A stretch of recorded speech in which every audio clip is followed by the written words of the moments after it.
Hey guys, this video is for people who are interested in reading the Upanishads. So in this video we'll discuss one verse from the Katha Upanishad. So Katha Upanishad is basically dialogues between Nachiketa and the god of death Yama. And the background of the Katha Upanishad is basically Nachiketa's father Gautama is performing a ritual wherein he has to give away all his possessions, and what happens is that eventually he gives away his own son to the god of death, right?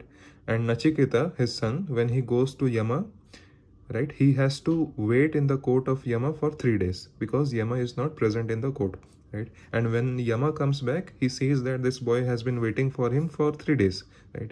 And out of the disrespect that Yama has shown to this guest, right, guest as in Nachiketa, by making him wait for 3 days, Yama gives 3 boons to Nachiketa, right?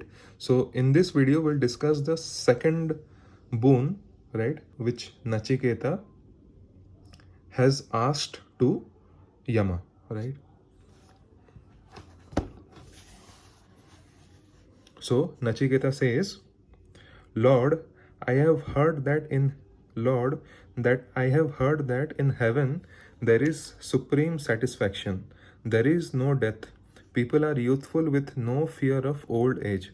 How do they gain immortality?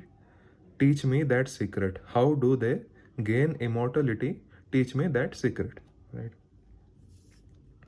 So So the immortality that Nachiketa speaks of in this verse number 12, actually, so it is equal to the satisfaction one gets when he or she, when that jiva or that living entity reaches the level of Brahma Loka, right? It is identical with Hiranya Garbha. And here one crosses over hunger and thirst, right? When one becomes the soul of the cosmos or Hiranya Garbha, there is no return. It is enjoyment not only after death, but even while living in the present moment, there is enjoyment, right? The state is known as Jivana Mukti. It is the state of Vaishvanara identified with Vaishvanara Agni or Nachiketa's Agni or universal fire. So in this video we'll discuss the 17th verse, right? In the 17th verse, the crux of the teaching of how to reach the divine, right, is explained very beautifully, which I want to share with you guys. 17th verse goes like this. त्रिनचिकेतास त्रिभीर एत्या संधिम त्रिकर्म कृतारति जन्म मृत्यु ब्रह्मा ज्ञानम देवम इद्यम विदित्वा निचये मम शांतिम अत्यंतम इति. 17th verse. So this is the crux of the teaching, right? The performance is threefold, right? The performance that we need to do in order to be able to unite ourselves with the supreme divine, right? This means employed are threefold. The action is threefold. It is only through the tradition of a guru explaining this enigmatic mantra that we know its meaning, right? What is this threefold performance symbolized by the threefold fast? It is self-control in the 3 realms, right? Physical, mental, and then subconscious. In addition to physical fast, also fast mentally. And thirdly, you should not even have a subconscious desire, not even for renown or omniscience. This threefold internal meditation is named after Nachiketa itself. 3 Nachiketas, right? Piercing through mind, intellect, and soul. Another explanation says it means father, mother, guru, threefold gathering of knowledge. Still another hold that by performing the 3 duties, tapas, dana, and yajna, the 3 austerities relating to oneself, world, and God, one transcends mind, oneself, mind, intellect, world, individuality, the individual ego, right? Tapas meaning the restraint of one's passion, right? Passions towards different objects in the world, right? Dana, the giving out of oneself to the world, right? Right. unconditionally giving service to the world, right? First one is restraint of one's passion by having control on the five senses, then by completely giving away to the world, right? Completely being in service to the whole world, thereby killing the ego. Thereby killing the ego, very important. And yajna, the sacrifice of one's individuality, right?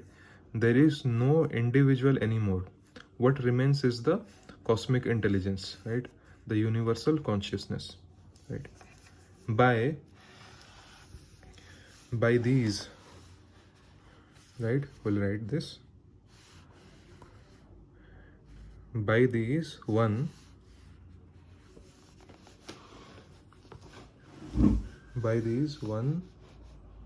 can by these one crosses over birth and death. Then the flame burns steadily in the form of divine experience,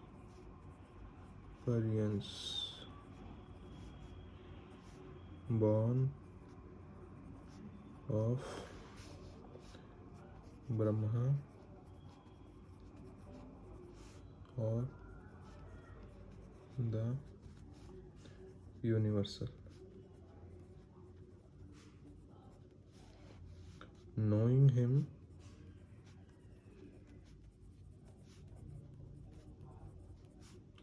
resplendent and adorable,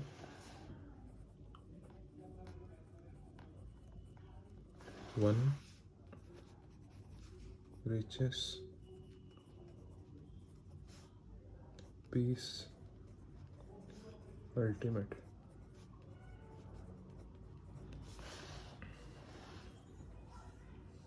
So the greatest of the yogis, they do this threefold sacrifice.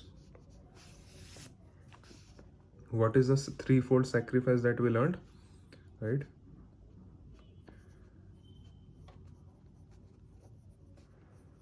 Sacrifice on three levels: the gross, the world around us, right? Controlling the temptations of the gross world. Second, subtle, the mind, the ego, right? Mind, ego, and all those things that you can say.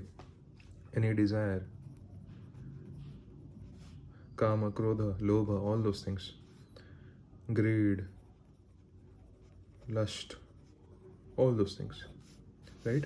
Again, controlling these temptations.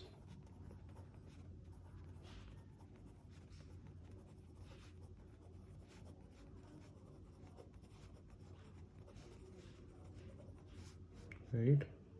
These temptations. And third is subconscious. Right? Any subconscious desires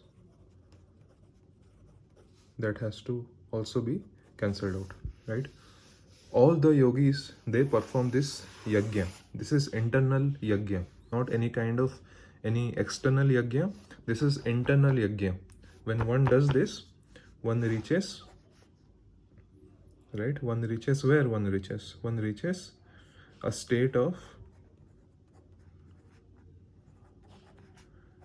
divine bliss,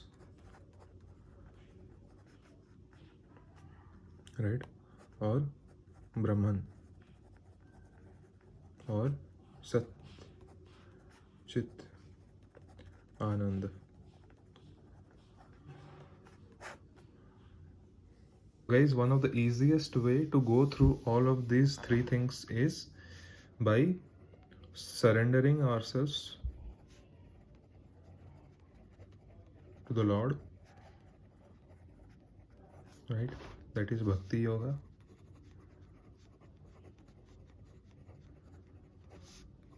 Knowing that everything is the property of God,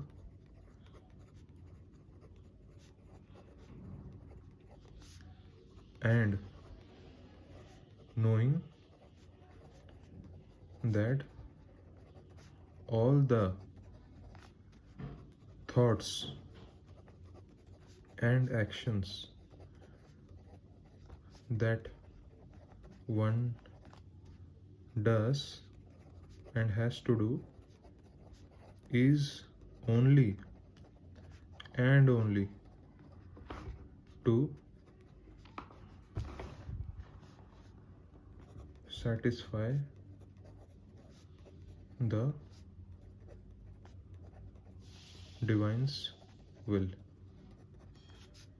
Satisfy the divine's will, not one's own personal, but the divine's will, right? So every moment, right, every moment of our life that we are breathing, we know that it is a gift of the God, right? Whatever is happening in our life, it is happening due to the grace of God. Whatever is happening is about to happen in the next 1 second or 2 seconds or 5 minutes or 1 hour or 1 day or 1 year is about to happen due to God's will, and God will take care of me, right?